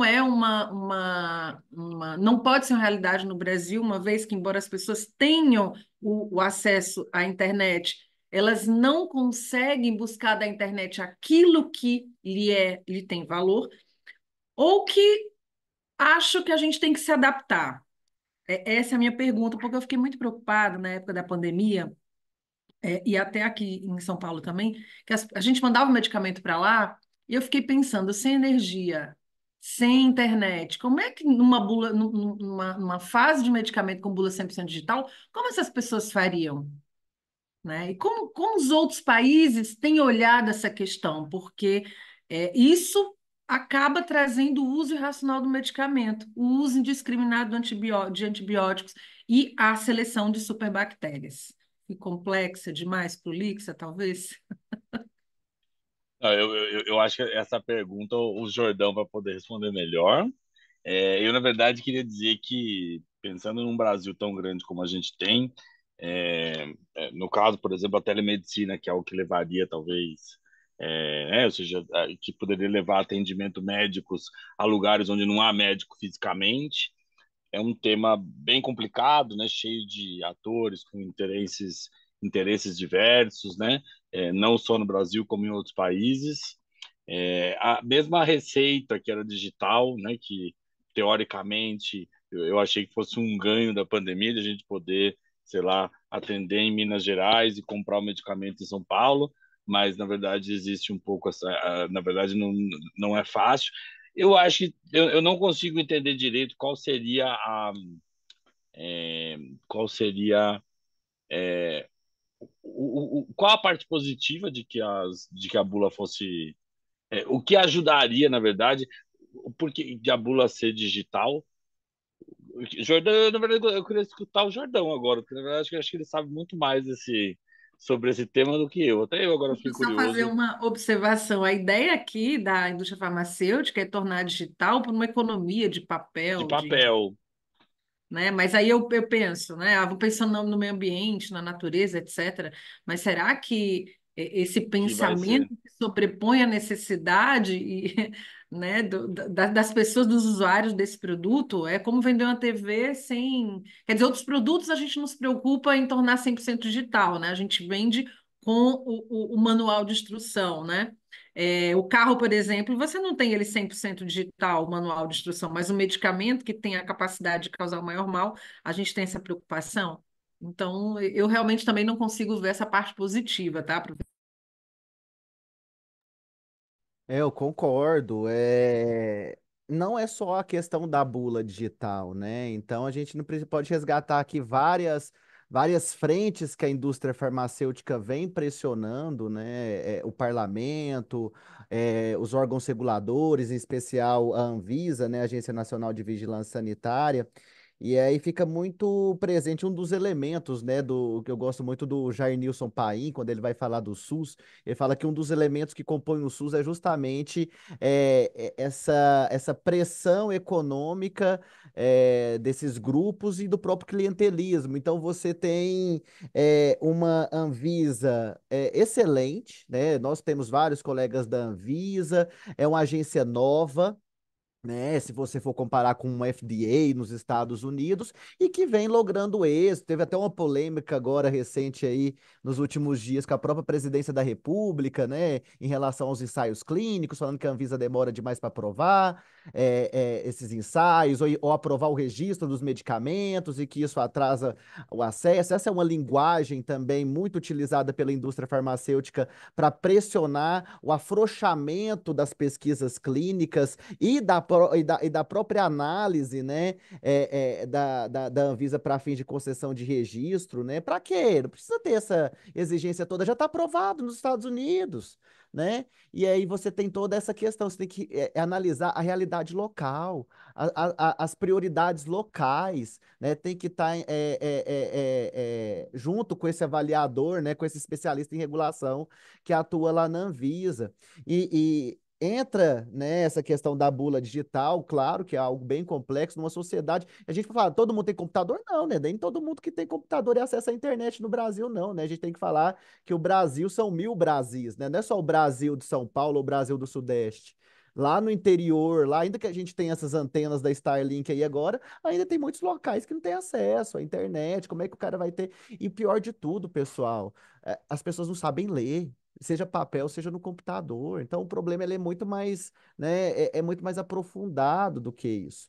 Então, toda a questão da educação sanitária, todo o processo de viabilizar o acesso do Estado, né? Não é só fornecendo o medicamento em si. E aí, sobre essa questão da resistência microbiana, eu lembro de uma questão pontual de quando eu trabalhava lá no Ministério ainda, e que retrata muito bem, sintetiza o que está em jogo, né? Eu lembro que a gente estava negociando o plano global, né, de enfrentamento à resistência microbiana, que estava sendo coordenado pela Organização Mundial da Saúde e também da FAO, né, do Fundo das Nações Unidas para Agricultura e Alimentação. Por quê? porque a resistência microbiana também envolve o uso de antibiótico em animal, né? E aí a gente foi ter toda uma discussão, né, da saúde junto com o Ministério da Agricultura, falando o seguinte, ó, a gente precisa implementar políticas para, até pelo princípio da, como é que a gente fala, gente? Quando a gente tem indícios que vai, Precaução? da princípio da precaução, né? Pelo princípio não tem tanta evidência científica ainda, mas os elementos nos apontam justamente que a gente tem que ter alguma atuação nesse sentido para inibir o uso de antibióticos, antimicrobianos em animais, justamente porque promove a resistência. E aí chegou lá na agricultura, né? Eu lembro direitinho da negociação na época, falando assim, não, né? Isso aí vai impactar na produção de animal aqui no Brasil. Não vamos participar disso aí, não. Não, mas a gente precisa participar, a gente precisa se alinhar com os países e tal. Não, vamos não. Aí sempre que um ministério conflita com o outro, né? Aí vai para a Casa Civil decidir, né? E aí quem vence? A saúde ou a economia, né? A economia venceu. Então é complicado a gente pensar nisso. Outra situação agora, esses dias, né? Semana passada foi a decisão do STJ sobre a questão das propagandas, né, de medicamentos, em que o STJ falou que a Anvisa exorbitou da sua competência, ainda que seja bonitinha a atuação, ainda, né, ficou mais ou menos isso no acórdão, né, ainda que seja legal, não está previsto em lei, então não pode a Anvisa limitar propagandas de medicamentos em determinadas situações. Olha que complicado que é isso, né? Então, o que a Anvisa vai fazer? A gente vai virar os Estados Unidos, né? A gente vai. Quem assistiu o Império da Dor, né? O Dolpsic, Prescrição Fatal, Crime do Século, todos esses documentários aí que tratam da crise de opioides nos Estados Unidos, tudo começou pela propaganda da indústria farmacêutica, né? Desse processo de cooptação da classe prescritora, né? Com essa questão da agência bem aconchambrada, né? O FDA não atuou como deveria atuar. Então você tem essa política da porta giratória, você tem um diretor da agência que depois vai para a indústria farmacêutica e vice-versa. A gente vê muito isso, já viu na Anvisa, vê muito isso na ANS, na saúde suplementar. Né? Então, esse processo de cooptação de agências reguladoras também é um desafio que a gente tem no nosso sistema. Então, não é fácil, o problema está posto, né? É um grupo de pressão, né?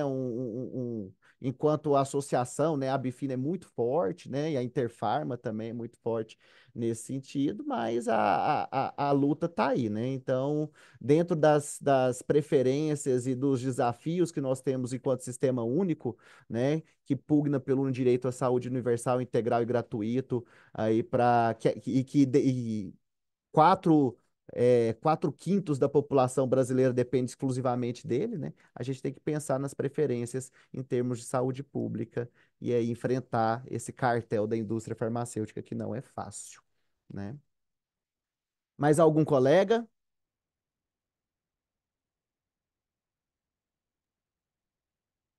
Posso Isso aí, falar Igor. rapidamente? Pode, claro. Bom, eu acho que esse Fala seu assunto é nome, de muito. onde você está falando, né? Aqueles assim, né? O que que você faz da vida? Olá, meu nome é Igor Mascarenhas, eu sou advogado, estou na Paraíba e sou advogado com ênfase em direito médico, tá? Mas aqui eu falo um pouco e me tocou muito o que o Rafael colocou na exposição inicial dele, da necessidade da gente construir uma política que seja transnacional. Meus pais são de Cabo Verde, meu pai é de Cabo Verde.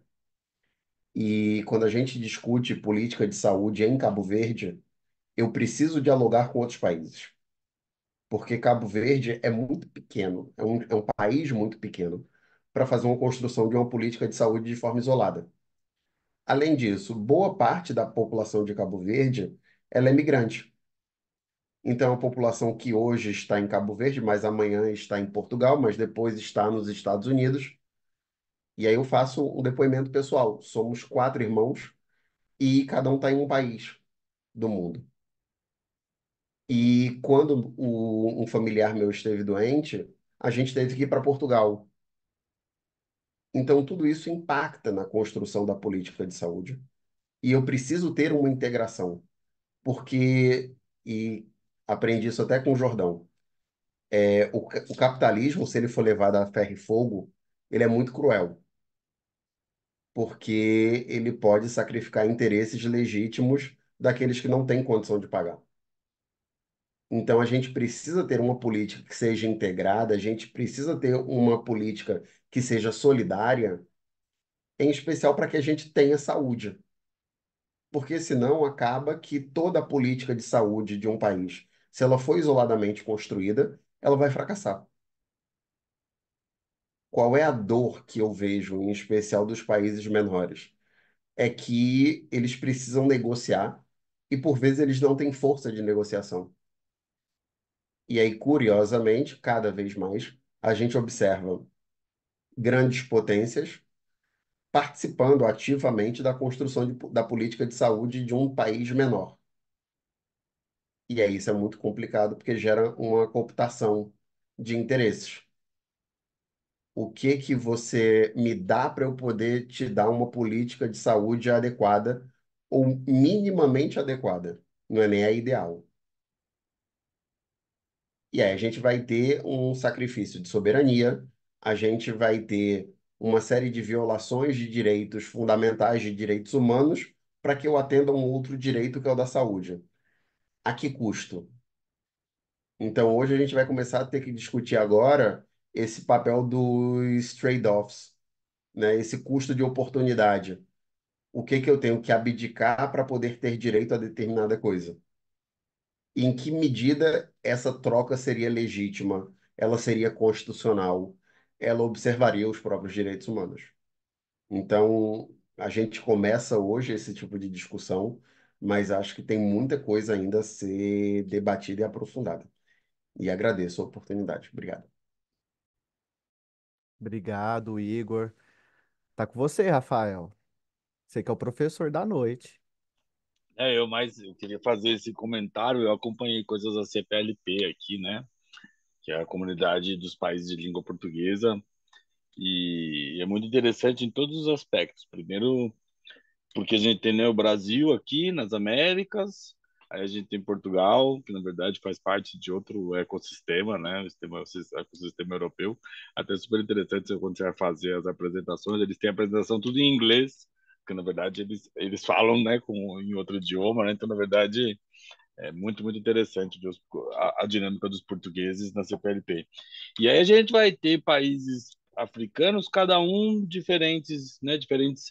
Tem países continentais, mas tem países que são ilhas, né, tipo São Tomé e Príncipe, e que tem, na verdade, as mais variadas necessidades, né? Assim, países muito pequenininhos, outros maiores, e eu acho que tem, né, essa parte que você pegou, com certeza, a gente precisa dos outros, não só para delimitar ou para desenhar as nossas políticas, mas no caso, por exemplo, de preparação e resposta para próximas emergências, no caso né, dos países que estão ali perto de vocês, você precisa deles também para, como você mesmo falou, né, ou seja, do jeito que é desenhado, quando você teve um problema de saúde, vocês foram lá para Lisboa, ou seja, talvez vocês tentaram tudo que foi possível em Cabo Verde e para algo mais para algo mais de maior nível, vocês foram para Lisboa. Claro que no Brasil acontece isso dentro do Brasil, né? Então, ou seja, eu vou tendo que começar no município, no estado, e talvez eu precise talvez ir para um outro país em busca de mais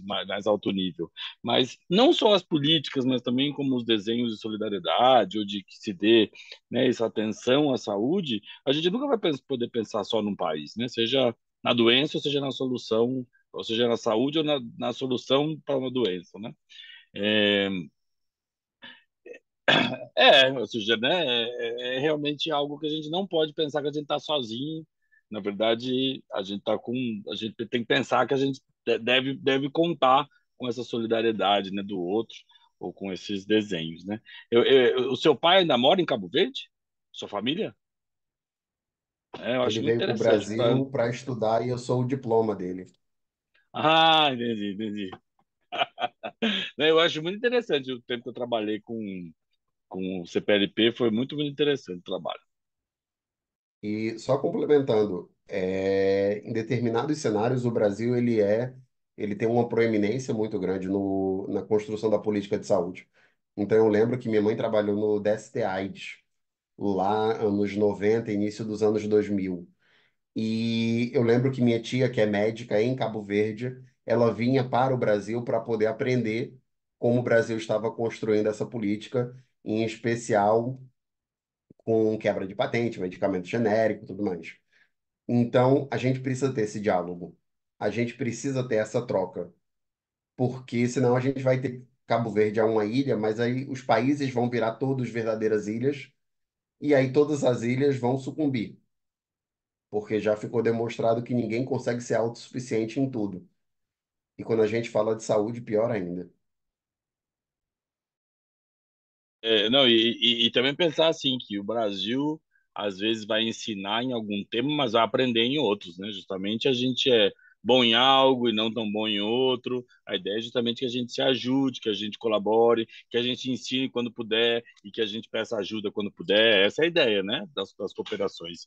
Isso é chamado também de cooperação sul-sul, né? Na verdade, você trabalhar, você cooperar com países que tenham problemas parecidos aos seus, desafios parecidos aos seus. Porque talvez eu pegar uma tecnologia de um país do norte, né, do chamado norte global, é que eles tenham tecnologias muito sofisticadas e que talvez a gente não tenha nem instrumento para conseguir. Então, na verdade, talvez os ajustes já feitos por alguém de uma tecnologia mais avançada, talvez seja mais interessante para alguém que tenha desafios parecidos, que tenha problemas parecidos nas suas populações, né? Isso é chamado cooperação sul-sul. Essa cooperação estruturante Sul-Sul, a gente fala muito isso, né? A Fundação Oswaldo Cruz, que também tem um núcleo, né? Que é o CRIS, né? Que é o Centro de Estudos em Relações Internacionais, que é coordenado já há muitos anos pelo Dr. Paulo Bus, que é uma referência, né? Na saúde coletiva e na saúde global. E essa ideia é bem interessante, né? Tem alguns exemplos, né, de como essa cooperação Sul-Sul ela pode ser viável e muitas vezes não sai na mídia, porque na mídia só sai o ruim, né? Só sai o sangue. Você quer abrir a porta do inferno, você vai para o SUS. Eu sempre falo isso, né? Na mídia é sempre desse jeito. E não fala, por exemplo, da cooperação para a construção da fábrica de medicamentos antirretrovirais em Moçambique. Então, lá no início dos anos 2000, né, uma cooperação que foi por mais de 10 anos, o Brasil construiu, né, junto com o governo moçambicano, junto com a Fundação Oswaldo Cruz, uma fábrica de medicamentos antirretrovirais, para que eles pudessem produzir os próprios medicamentos em Moçambique. Lembrando que lá nos idos dos anos 90, praticamente um quinto da população chegou a estar contaminada, 20% da população chegou a estar contaminada com HIV, e basicamente dependendo de filantropia, né, dependendo de doação internacional. Eu não tenho nada contra a filantropia, mas o problema é que ela não compra igualdade, né? E aí o Brasil vai lá, né, mesmo porque tem uma dívida histórica, constrói essa fábrica de medicamentos, transfere tecnologia que existia na Fiocruz, né? Forma, capacita esses recursos humanos para atuarem lá, né? Abrindo uma possibilidade de que eles pudessem começar um processo de inovação por conta própria, né? Então isso é fantástico, esse tipo de cooperação, só que isso não sai na mídia, né? E depois começou a ter outros problemas, né? Porque ainda que a Fiocruz seja uma ilha de excelência, a gente tem várias limitações também, né? A gente não tem tecnologia de ponta hoje para tratamento antirretroviral de terceira linha. Então a gente não consegue produzir grande parte, né? A gente vai ter que importar boa parte dos coquetéis que a gente utiliza aqui, do tratamento que a gente utiliza aqui. Então,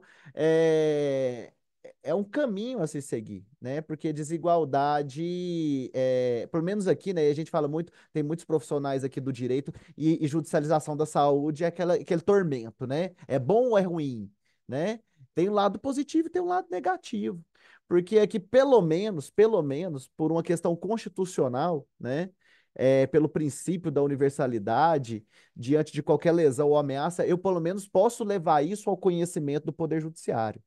Se o Poder Judiciário vai conceder ou não aquele meu pedido é outra coisa, mas eu posso levar esse pedido ao Poder Judiciário. E lá em Moçambique, lá em Cabo Verde, né, lá em Serra Leoa e outros países, lá também tem câncer, tem HIV, tem doenças raras, lá não tem acesso universal. Lá morre? Morre, sem ter a ninguém a recorrer, né? Então, e não tem nenhuma linha do pensamento utilitarista que justifica precificar a vida humana. Então, essa reflexão tem que ser vista, né? Tem que ser analisada dentro dos postulados da saúde global também, né, Tarsila? Não precisa ir para a África, não. Nos Estados Unidos morre também, viu? Sim, sim, sim, Morre claro. também, né? Óbvio, né? Tem que ir para o México, Morre, né? Ou para Cuba. morre na calçada, É, né? exatamente. É.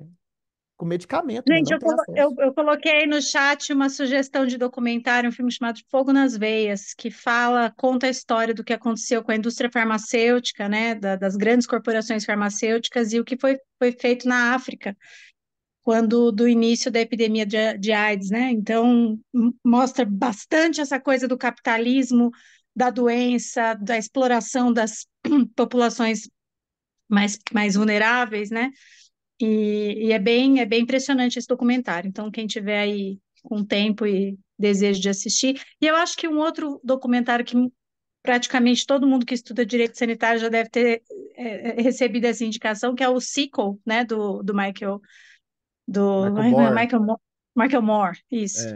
É. Que é o SOS Saúde, tem no YouTube com legenda, enfim, traduzido, e ele mostra aí diversos sistemas de saúde similares ao SUS, né, com a mesma lógica, em comparação com o sistema de saúde residual, né, norte-americano. E eu acho que isso mostra uma ideia de você ver como é que a saúde é tratada em diferentes lugares no mundo também.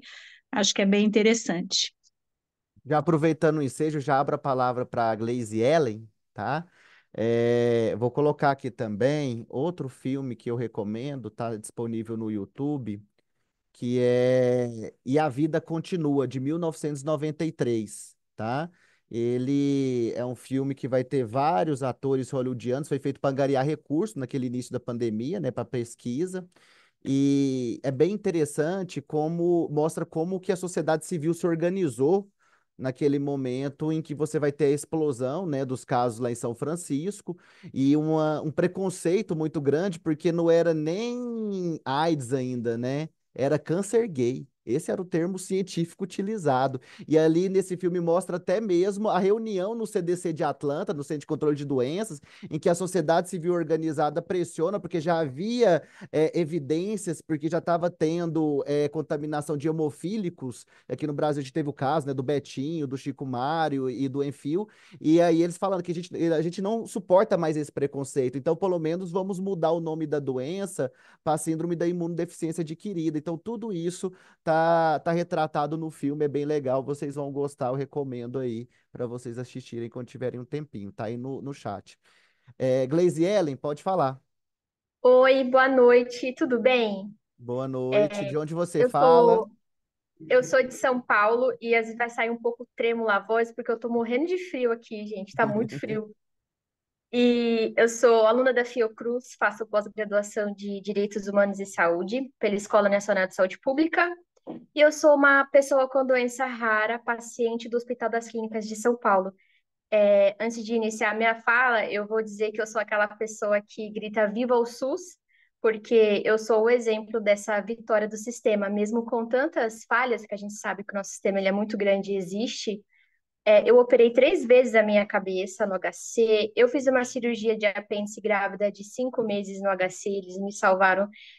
Eu faço uso de medicamento de alto custo e eles trazem aqui em casa para mim. Eu faço tratamento psicológico com otorrino e eu ainda tenho o WhatsApp da minha médica no celular. Ela fala, olha, quando você estiver mal, você me manda mensagem. Então eu sempre falo que eu queria que todas as pessoas tivessem o SUS que eu tenho. E a pergunta vai ser para o professor Rafael, sobre essa questão da disponibilidade dos medicamentos para as pessoas com doenças raras. A gente sabe que tem o tema 500 do STF, e a gente sabe também das regras quando o medicamento não está na lista do Rename do SUS, mas eu escutei uma história que me deixou intrigada e eu não consegui ainda pesquisar a fundo sobre isso. que, primeiro, a gente sabe que o Brasil ele faz parte de vários tratados internacionais para essa questão de medicamento, da patente e tudo mais. Então, o Brasil ele acaba recebendo, diferente da Índia, né, que não respeita patente nenhuma, ou então até mesmo da China, que eles têm lá a própria indústria deles. Mas a história que eu escutei, e eu ainda vou descobrir qual foi a indústria que fez isso, é que aqui no Brasil tem uma doença rara que afeta, se não me engano, 10 pessoas. Foi uma pessoa do Hospital das Clínicas que me falou. E essas 10 pessoas não conseguiram receber o medicamento, não porque ele não está registrado na Anvisa, mas porque a indústria não quis vender aqui para o Brasil porque não era prioridade deles. Eu falei assim, gente, como assim? Como assim? Eles têm esse. A gente sabe da soberania dos países, tudo certo, que a gente não vai iniciar uma guerra por conta disso. Mas eu fiquei surpresa com esse fato deles escolherem para qual plano do globo que eles vão vender o medicamento ou não. E o medicamento só tinha aquela alternativa para as pessoas, não existe outra alternativa, e eles se recusaram a vender, mesmo o Brasil se dispondo a comprar esse medicamento. E aí a minha dúvida referente a isso é que como é que fica nessa situação? A gente fica por isso mesmo e a pessoa que não recebe o medicamento? Ou a gente tem que encontrar algum jeito de ter o contato de alguém lá no país para conseguir comprar e transportar o medicamento? Só que a gente pode ter algum tipo de tráfico ou ferir alguma patente, não sei. Aí eu fiquei com essa dúvida referente a isso. Eu, na verdade, vou começar essa resposta, porque eu acho que, na verdade, o Jordão é a pessoa que mais sabe responder sobre esse tema.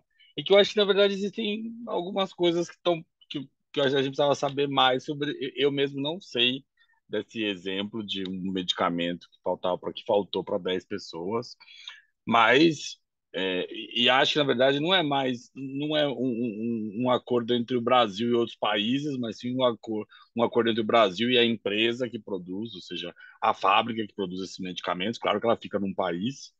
Na verdade, aí tem algo, acho que tem mais problemas internos brasileiros do que de fora, né? Na verdade, a empresa, por exemplo, se eu tenho um medicamento X e eu quero vender no Brasil, Brasil, na verdade, eu tenho que ter o interesse dessa empresa em passar para a Anvisa e que, assim, fazer todo um trabalho que não é fácil, na verdade, é tentar mostrar para a Anvisa que a eficácia, a eficiência, de que a fábrica onde é feito conta com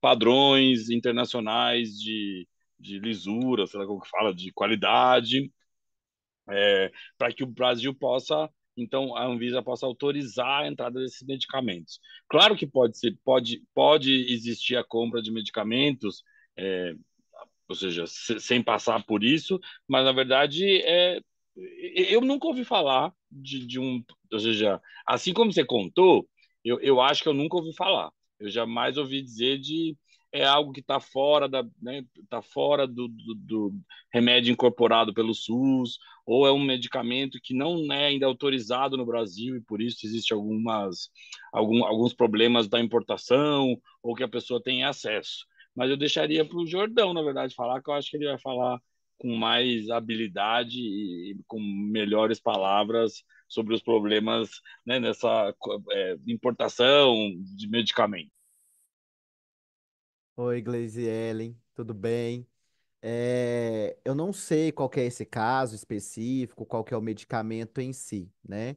Então, precisaria saber para tentar entender qual que foi, o que que impediu. Mas o que que acontece muitas vezes? Como o Rafael disse, a indústria não é obrigada a botar o produto dele aqui. E pelo contrário, muitas vezes ele ameaça. A gente percebeu essa ameaça no caso dos Zolgensma, quando foi registrar, né? A Novartis, questão da precificação, porque quem precifica o medicamento aqui depois do registro é a CEMED.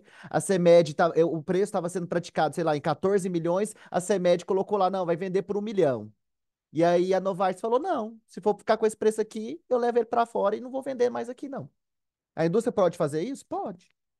né? Aí tiveram que fazer um acordão lá, e é isso que me revolta, não tem transparência nenhuma na precificação de medicamentos no Brasil, especialmente esses medicamentos, essas terapias gênicas, né? Que aí foi, sei lá, colocou em 6 milhões, aí fez um compartilhamento de risco, que também ninguém nunca viu esse acordo, não sabe como é que anda essa questão aí dentro do ministério.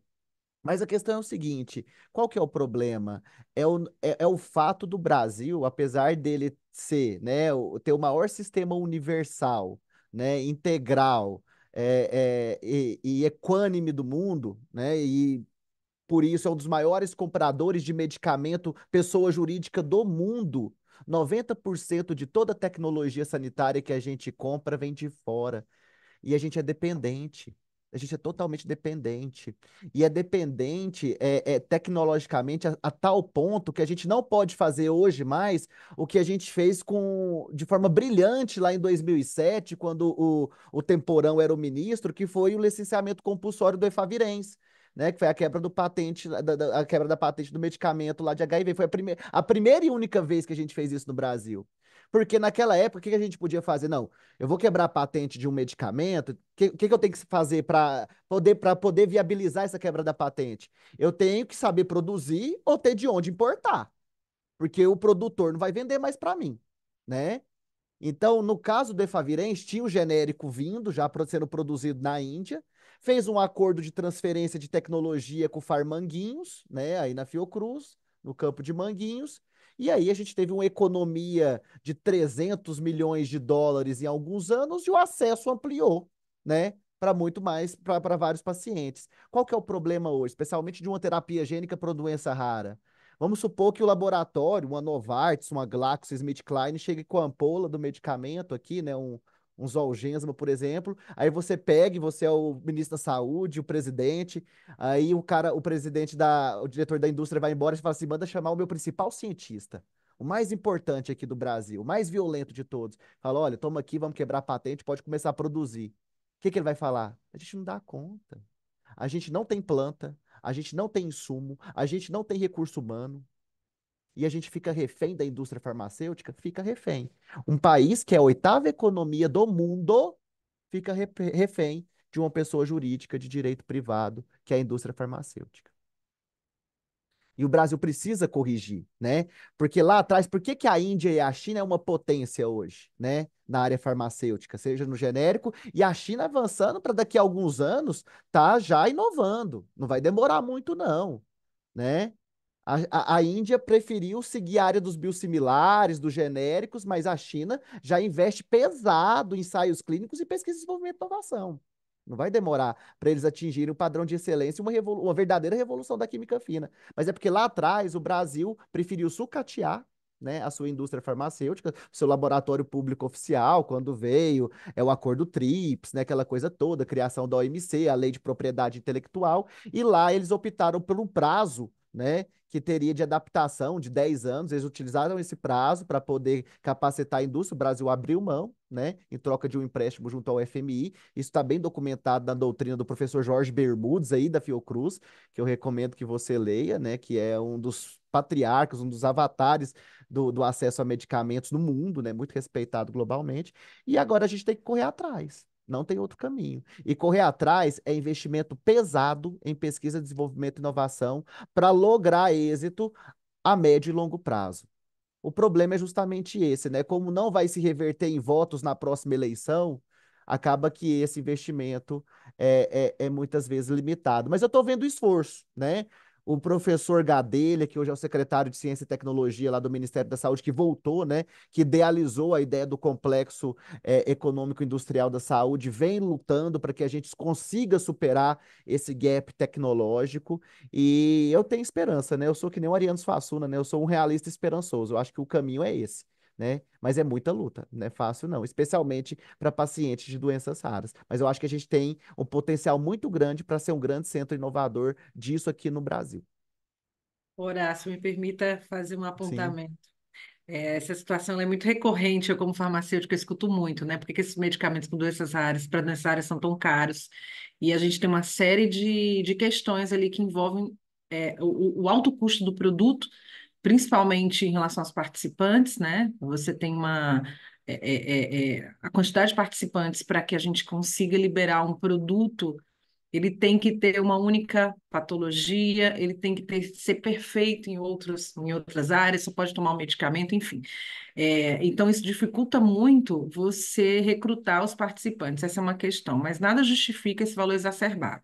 Mas eu costumo contar uma historinha que é a seguinte: quem não faz o dever de casa tem que pagar por ele. Então, é a cigarra e a formiga. Nós aqui no Brasil, nós estamos na 20ª, acho que é a 20ª posição em estudos clínicos, né, desenvolvimento de produtos, enfim. E agora, com essa alteração da norma, né, de pesquisa clínica, talvez a expectativa é que a gente suba ali mais uns, a gente chegue ali ao nona posição mundial. Mas veja, se a gente não desenvolve tecnologia internamente, por óbvio, a gente tem que comprar o produto desenvolvido lá fora. Então, a gente está refém disso, né? Então, de quem é a culpa? É de quem é portador da doença? Né? Eu não tenho uma política efetiva para desenvolver esses produtos aqui dentro. Veja se você achar justo. Eu sou uma pessoa que tem sou obesa, porque comi errado a vida inteira, mas tem uma política pública para mim que se eu precisar de um medicamento, eu tenho praticamente um arsenal de medicamentos disponível no SUS. Mas eu que nasci com uma doença rara, eu não escolhi ser uma pessoa com doença rara, eu não tenho uma política pública para isto. Ao contrário, essas pessoas, a jornada do paciente com doença rara nesse país é absurdamente difícil, tanto quando você fala de atendimento no setor privado, como no SUS. Então, eu sei que os recursos são finitos, os direitos são infinitos, mas no meu ponto de vista, eu mudei muito, inclusive, em relação a isso. Como a gente não faz o dever de casa, não vamos reclamar do valor dos produtos lá fora, em tese. Claro que a gente observa que há um valor exacerbado, mas nós precisamos fazer o nosso dever de casa. Isso é fato. Isso é fato, porque senão a conta não fecha, né? Então, esse é um dos piores países para se morar quem tem uma patologia que é considerada rara. É um dos piores, embora a gente tenha um SUS com todo esse acesso universal, mas ainda assim, em termos de suporte, é um dos piores países do mundo para se morar. É algo bem complicado mesmo, até quando a gente vai discutir limiares de custo-efetividade para incorporação, né, de medicamentos junto à Conitec, nenhum limiar de custo-efetividade consegue amparar, né, o paciente de doença rara, porque é um segmento muito reduzido. Então, se a gente não tiver um olhar para eles, por isso que eu sempre falo assim, porque tem aqueles xiitas dos defensores dos limiares de custo-efetividade, e eu falo assim, beleza, se for levar isso ao pé da letra, isso para mim é eugenia, porque vai ficar todo um segmento da população sem estar amparada, porque eles nunca vão ser custo-efetivos, se for levar esse critério, né? Só esse critério para fins de incorporação. E para você ter ideia, tanto que a ideia, o ensaio clínico é importante. Eu tive em Porto Velho agora semana passada e assisti uma palestra de um colega que é oncologista lá no hospital lá, que é ligado até o Hospital do Amor lá de Barretos. E olha que eu não sabia disso, né? E é um dos caminhos para a gente enfrentar a judicialização também. Ele tem uma série de pesquisas clínicas que ele desenvolve lá no hospital. Esqueci agora os medicamentos. Eu sei que é um para câncer de próstata e um outro lá que eu não lembro para que era, não sei se era nivolumab, mas tudo para câncer. E aí a indústria registrou, né, o uso on-label dele, sei lá, usa tantas gramas. Ele está fazendo os ensaios dele, comprovando que com essa quantidade de gramas aprovadas, né, pelo laboratório, dá para tratar de 4 a 5 pacientes. Olha que interessante, né? Por várias características. E isso é investimento próprio do hospital e de outros investidores, recursos públicos, porque a indústria não quer investir nisso, porque para a indústria é prejuízo. Então, imagina se a gente investe e comprova, não, com esse medicamento aqui, o que eu estou gastando para uma pessoa, posso gastar para cinco, está comprovado. Eu tenho aqui pesquisa no Brasil, né? Ensaio clínico, 1, 2 e 3, vamos conseguir viabilizar. Mas a indústria não tem interesse. Ela não tem interesse. Porque para ela é melhor manter do jeito que está. Então, tudo isso é um desafio para o gestor. Imagina isso na mão do gestor. né? Os conflitos que ele vai ter, as lutas que ele vai ter que durar. Porque se eu interfiro no interesse de uma Glaxo ou de uma Novartis, amanhã vai ter ligação da embaixada para alguém que vai chegar no ministro ou no outro ministro ou numa casa civil e vai falar, olha, o que está acontecendo? Né? E aí você ter essa coragem, né, essa envergadura política para poucos e é necessário, né? Porque são muitos interesses que estão envolvidos aí e a gente tem que resguardar o interesse da população. Jordão, Professor, eu vi já que a desculpa, gente desculpa. Só um minuto, Gleisiele, pode falar, Tarsila. Não, já que a gente está abordando esse tema das doenças raras, eu queria fazer a sugestão para vocês buscarem nas lives do IDISA, dos debates que a gente fez na pandemia. A gente tem uma série um ciclo de debates, e um deles a gente fez só sobre doenças raras, sobre acesso dos pacientes a doenças raras. Então, quem participou foi a doutora Carmela, que é uma médica que está na Secretaria de Estado da Saúde, e que, enfim, trabalha, é uma médica da Santa Casa, uma pediatra. Quando eu trabalhei na Secretaria de Estado, ela me ajudou muito, a gente estava com uma série de ações judiciais para fornecimento de um marca-passo diafragmático para pessoas ou com tetraplegia, né, com traumas tal, ou com uma doença chamada doença de Ondini, que é uma doença rara, né? E ela foi fabulosa e estava também nessa conversa conosco o Dr. Flávio Sá, que foi um professor meu da Unicamp. Eu fiz o meu estágio docente com ele na ética e na bioética, maravilhoso, assim, eles fizeram uma discussão muito legal. Então, esse debate está disponível no canal do IDISA no YouTube. Sugiro que vocês deem uma olhada lá, tem muita coisa legal nesse canal. Queria pontuar também em relação à dificuldade de acesso de medicamento por desinteresse da indústria, né, na venda. A gente tem mil problemas com isso, né? Se a indústria não registra, a gente não tem muito o que fazer, a não ser ir para a guerra e quebrar patente mesmo, enfim, buscar outros caminhos. Se a indústria registra, ela tem, eu não vou lembrar agora qual que é a normativa, mas eu lembro que eu conversei com um cara na CEMED, inclusive a CEMED tem técnicos maravilhosos lá, e eles são super disponíveis para tirar um monte de dúvida da gente em relação ao que é penalizável, o que não é, até onde a indústria pode fazer, não pode, tal, quais as consequências disso. E eu lembro que uma das conversas que eu tive com um dos técnicos da CEMED, a gente discutiu justamente essa questão do registro. Qual que é a função do registro da droga no Brasil? É comercialização. O registro se presta a isso.